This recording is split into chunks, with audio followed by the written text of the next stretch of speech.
What, so you mean I can't see him? What are you talking about? Josh, come on. Josh, it's just an urban legend. What? Boat captains can't marry people. Are you sure? Uh-huh. Okay. Thanks, Courtney. So? Okay. I've got bad news. Then great news. Then bad news.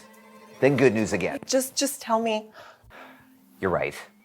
Boat captains can't marry people. I told you. But I am legally allowed to marry someone if I have a form signed by the county clerk. Wait, that's it?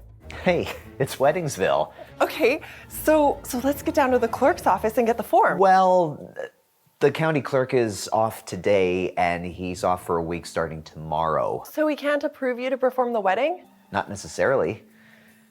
His assistant was on the phone and she said that he doesn't start his vacation until the next morning. So what do we do? We get on a boat and we go see him. Right now. Well, we can't just barge in on him. Well, maybe you can't, but his favorite fishing guide can. No way. Wait, you're the county clerk's favorite fishing guide? I'm everyone's favorite fishing guide. You get the form printed out and I'll get the boat started. Sounds like a plan.